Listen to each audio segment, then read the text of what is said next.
Hello, this is Brian Heim with Fabrication's Living History Project. Today we're meeting with Morrie Yellen. He was a B-17 Bombardier in the 15th Air Force stationed in Italy during World War II. Morrie, we're very grateful to have you on the show, and thank you for taking your time today to sit down and talk with us. Well, I remember September 13th, which was a Friday, and I believe August 13th was a Friday. And they just shot the hell out of us. We were flying up to Breckenfield or someplace, which was an oil field up in Austria or southern Germany. And the flak was just very, very intense. We had an engine knocked out. We had a lot of flak damage, but we were very fortunate to make it home. But I remember they were Friday the 13th. It was August and September. And I just remember it like being superstitious, flying on Friday the 13th. We were always escorted by the Tuskegee Airmen. They were just about 50 or 60 miles north of our air base. And the Tuskegee Airmen, which were P-51 fighters, were always our escorts going up and coming back. When I came home with a captain named Captain Cisco, and we were in the same cabin on the West Point. That was the ship we came home on, and he used to tell me about some of his experiences. And during the war, he was killed training guys in two-engine aircraft. And his claim to fame at that time was that he recruited Buddy Young for the University of Illinois. Buddy Young was a very good football player at that time. They would escort us up to the target. They would never go over the target, and then they would pick us up coming home and escort us to around Vienna, or not Vienna, where the water is, the town there on the Adriatic. Then they would get you into a safe area. Then they would peel off and go home. Flying that many missions, was there ever a mission that you ever felt nervous or that you might... I was nervous on all of them, because when you got into the target, you started to get flak. You know, and the closer it came to you, you could almost hear it exploding, and you didn't know if the next one was going to hit your airplane or the next one over or the one above you, because you never knew. And then before you got to the target, you would run into enemy fire from the aircraft. The other enemy aircraft would never come in over the flak. They would get you before you got to the target and after you left the target. Of course, we had two machine guns in front, one on each side. The waist gunners each had a gun. The tail gunner had a gun, and the top turret engineer had a gun. You know, a swivel turret. As a bombardier, how did you remain focused on the bomb run with all the flak and all the fighters and all the... Well, you did that prior to coming into the target. You had your airplane all set up the last 2-3 minutes. You were on automatic pilot. You actually were flying the airplane. The airplane had to be perfectly level. You picked up the target. You opened the bomb bay doors, and when the reticles came across, the bombs would automatically drop. Radio man would say all the bombs were gone. You would close the bomb bay doors, and then if you were flying 3 or 4, everybody would peel off together to come home. There were usually 7 airplanes in a squadron. Do you remember what model of B-17 you crewed on? I have no idea. It was in 1944.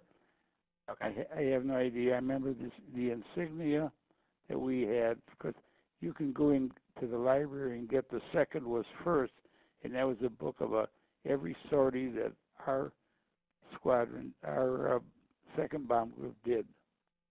And that's in the library. And they would have to have a list of every sortie that they had starting in Africa. And you had mentioned to me that the plane that you flew in didn't actually have a name. Is that No, correct? That's correct, because I never flew with our own group that would have, everybody had their own name. That, you know, that if they had their own airplane, they put it on. But I was flying with different crews after I got there, so I never had an actual name of an airplane that I took a picture of. What were the living conditions like on the base that you were stationed at there? You said that you always had a lot of fun, but what were the living conditions like? Well, the Italian people there had sandstone, and they would make you like a house, a 4x8 house, which there were usually 4, 6, or 8 guys living in bunk beds. And we had a little stove that usually was made out of a fuel tank, and it dripped 100 octane gas.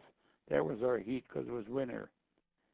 And then our hot water was, we had a Lister bag outside of our place, which we got our water from to shave with, and showers were up the street, and our toilet was like an outhouse, maybe a couple 100 yards away. And we were fortunate that we were right near a generator, so we tapped in there for electric lights. Oh, so not everybody had electricity then? Well, not everybody, but we were fortunate. We were near a generator, so the guy, our tent was occupied by somebody else before we got there, and they had an electrician or somebody. They tapped in there, and we had electric light.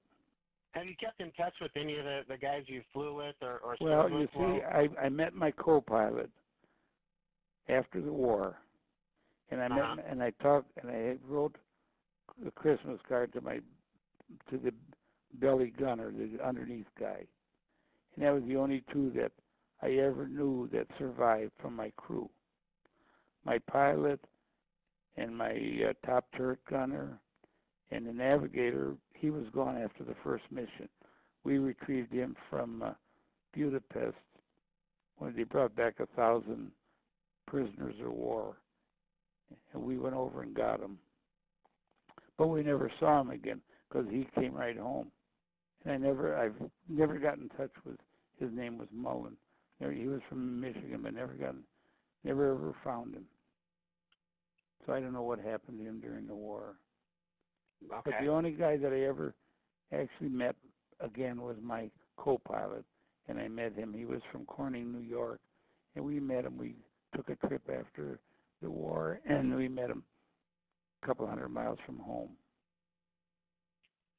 During the missions that you flew, did you ever have a mission where returning home you had to either, bring the plane back not in good condition or had to make an emergency landing or any We never made an emergency landing, but we brought the airplane home with damage. And we're actually flying over the Adriatic. We had to jettison some of the armament in order to lighten it up to make sure we had enough gas to get home. You got rid of stuff you didn't need that was weight, ammunition, guns, anything that you could throw out. So you'd have enough gas, hopefully, to get home. Because the less engines you had, the more gas it took to operate the airplane. Right. If you had 3 engines, you used a lot more gas. If you had 2 engines, you were burning up gas like crazy.